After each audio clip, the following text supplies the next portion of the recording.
अस्सलाम वालेकुम। 26 जनवरी 2020 को एक हैरान कुन खबर ने सियासी भूचाल पैदा कर दिया, जब खैबर पख्तूनख्वा के गवर्नर शाह फरमान ने इतवार के रोज़ 3 वज़ारा मोहम्मद आतिफ खान, शहराम तराकई और शकील अहमद को काबीना से हटाने की नोटिफिकेशन जारी कर दिया था। चीफ सेक्रेटरी केपी के ताज मोहम्मद के जारी करदा एक नोटिफिकेशन के मुताबिक गवर्नर ने आइन के आर्टिकल 105 की शिक 1 के तहत अपने इख्तियारात का इस्तेमाल किया था। तीनों वज़रा ने अपने मुतल्लिका दफातर की जानिब से नोटिफिकेशन आने पर फौरी तौर पर सूबाई वज़रा के कलमदान छोड़ दिए हैं।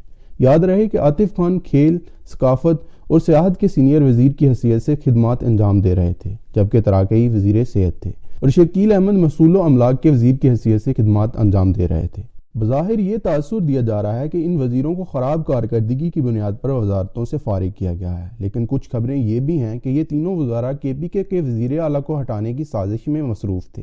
मुबैना तौर पर पीटीआई के दोनों रहनुमाओं ने गुज़श्ता हफ्ते सूबाई काबीना के इजलास में मुज़ाहरा भी किया था, ताहम तसादुम की इतलात को पीटीआई के अहलकारों ने मुस्तरद कर दिया है। ज़राए के मुताबिक आतिफ और शहराम दोनों ने केपीके में पीटीआई के साबका दौरे हुकूमत में भी साबिक वज़ीर आला परवेज़ खटक को उनके ओहदे से हटाने के लिए मुतअद्दिद कोशिशें की थी, लेकिन वो कामयाब नहीं हो सके थे। ज़राए के मुताबिक 2018 में होने वाले आम इंतखाबात के बाद उन्होंने केपीके के वज़ीर आला के ओहदे के लिए भी लॉबिंग की थी, जिसके बाद आतिफ का नाम सरे फहरिस्त उम्मीदवार के तौर पर सामने आया था। ताहम सीनियर रहनुमाओं परवेज़ खटक और असद कैसर ने आतिफ के नाम पर तहफ़्फ़ुज़ात का इजहार किया था। जब पंजाब और बलूचिस्तान में हुक्मरान जमात में फॉरवर्ड ब्लॉक की इतलात आ रही थीं, तो इन तीनों वज़ारा ने केपीके की हुकूमत को गैर मुस्तहकम करने के लिए कोशिशों में बढ़ चढ़ कर किरदार अदा किया था।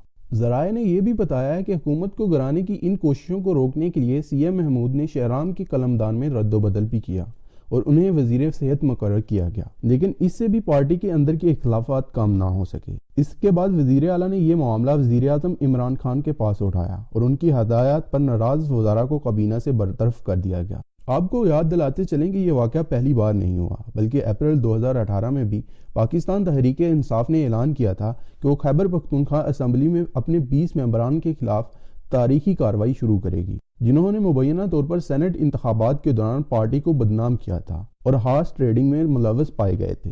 पीटीआई के इन अराकीन पर तकरीबन 40 मिलियन तक रिश्वत लेने के इल्ज़ामात हैं, जो मजमूई तौर पर 800 मिलियन बनते हैं। आज से कुछ दिन कबल वज़ीर आज़म लाहौर तशरीफ़ लाए और वज़ीर आला उस्मान बुज़दार से मुलाकात की, क्योंकि पंजाब में भी उस्मान बुज़दार को हटाने के लिए पसे पर्दा बहुत सी ताकतें कार फरमा हैं। बलोचिस्तान में भी पीटीआई की हुकूमत कदरे मसाइल का शिकार है, जिसके बारे में वज़ीर दिफा ने बयान दिया है कि जल्द ही बलोचिस्तान के मसाइल को हल कर लिया जाएगा। असद उमर, जो कि पीटीआई के सबसे मजबूत लीडर थे, उनको भी ओहदे से हटाया जा चुका है।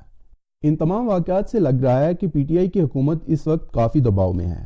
मुतहिद और मजबूत अपोजिशन, अदलिया के साथ महाज आराई, ब्यूरोक्रेसी का हुकूमत के साथ ना चलना, ख़राब मईशत, डॉलर के मुकाबले में रुपए की गिरती हुई कदर और अब पार्टी के अंदर खलशार ये किस बात का इशारा दे रहे हैं। इन तमाम मुश्किलात के चलते हुए जल्दी पे तेल का काम देने के लिए मौलाना फजलुर रहमान भी हुकूमत को टफ टाइम देने का प्लान बना रहे हैं और जल्द ही उन्होंने इस्लामाबाद को लॉकडाउन करने का इंदिया भी दे दिया है।